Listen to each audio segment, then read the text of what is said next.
Este proyecto fue patrocinado con recursos del Programa Nacional de Concertación del Ministerio de Cultura. Eso, como le dije antes, Rodolfo, será como usted retroceder 20 años en el calendario. Nosotros nunca habíamos visto casas de madera. Esto era un pueblito de casas de madera. Cuando nosotros llegamos aquí, ahora nunca me había montado en una zorra. Cuando nos montamos en esa zorra, a mí me dio mucho susto, porque aquí no habían taxis, todavía no los hay. Y pues era un pueblo más pequeño. En ese entonces no eran sino 5 barrios, que era el barrio La Paz, el barrio Otavio Vargas, el barrio del Centro, el barrio Las Malvinas y ¿cuál otro? Y el 1 de Mayo. Eran los 5 barrios apenas que había, mientras que ahorita hay como unos 11 barrios que hay ahorita. Era un pueblo pequeño, donde, por ejemplo, aquí no habían 2 casetas para uno ir a bailar, que era el bohío y la caseta de los cristales.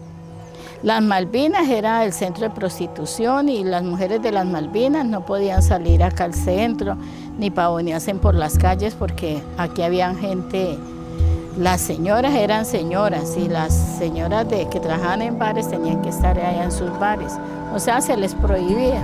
Que para ellas venir al centro tenían que vestirse recatadamente, maquillarse recatadamente, no como hoy en día que se ven con chorcitos, no. O sea, si ellas querían andar casi desnudas era allá en su sitio, en las Malvinas, mientras que acá por las calles del pueblo, en el centro, no podían andar así, eso era rotundamente prohibido. Estaba en pleno auge de la coca, empezando, mira, Rodolfo, que tú salías al centro y eso.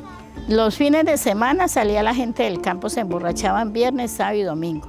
Todo el mundo andaba enjollado, cadenas, anillos, collares, pero joyas de oro, que aquí habían 2 hermanos y el papá que eran costeños, que tenían una joyería propia, y uno no se ponía un anillito de esos que se pone uno ahora, no, eran anillos de oro macizo, de varios gramos. Y por ejemplo, tú mirabas en los barcitos, en el centro, que era el bar ganadero cuando estaba lo que es ahora lo de Doña Mary, la de la señora de los patemarranos. Ahí era el bar ganadero y tú pasabas por ahí, estaban borrachos la gente y los bultos de coca afuera cuadrados en los postes eran de madera, los postes de la luz, y unos bultos de coca, pero nadie le robaba nada a nadie. El borracho podía amanecer ahí borracho, dormido debajo de la mesa, así encima de la mesa, y con la coca ahí al pie. Nadie le quitaba un gramo, porque eso era muy delicado.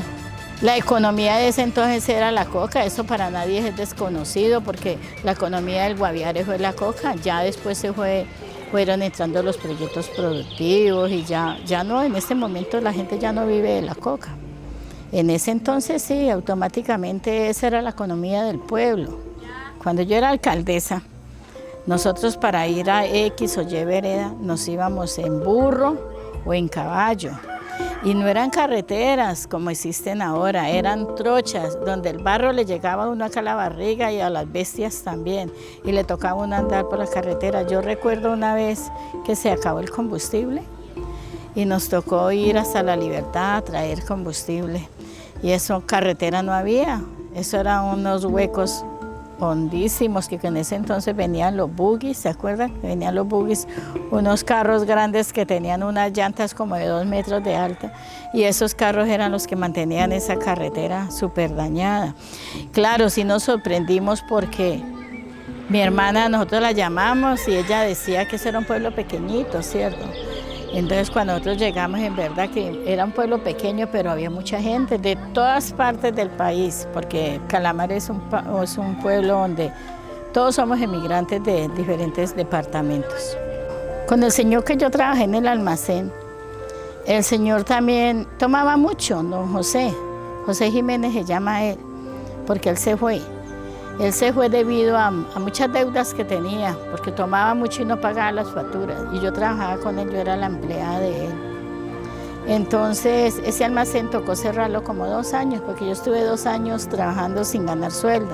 Entonces, por intermedio de asojuntas, abrimos, pagamos los impuestos, y entonces toda la mercancía más fina se le envió a él él me decía que se la mandara, se le mandaba por Aeromenegua, que cuando eso eran las avionetas, de este Amadeo Colmenares, que era el dueño de Aeromenegua en ese entonces.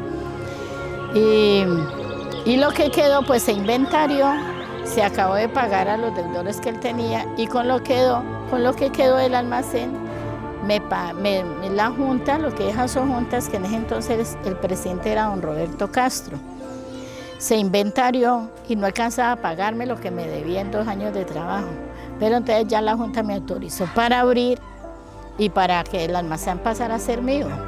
Ahí fue cuando yo tuve el almacén y manejé el almacén mucho tiempo, hasta que me hice funcionaria, porque después lo manejó el papá de mis hijos.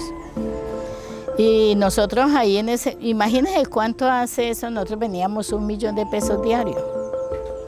Usted imagina 1 millón de pesos diarios vendiendo, se llamaba Almacén y Variedades Mónica, donde vendíamos sombreros, ponchos, toldillos, machetes, o sea, todo, zapatos, ropa, lo esencial. Nosotros vendíamos 1 millón de pesos en ese entonces, y era un almacén pequeño, entonces que era un almacén grande, por la economía del pueblo, y la gente salía y lo que uno traía lo vendía. Este proyecto fue patrocinado con recursos del Programa Nacional de Concertación del Ministerio de Cultura.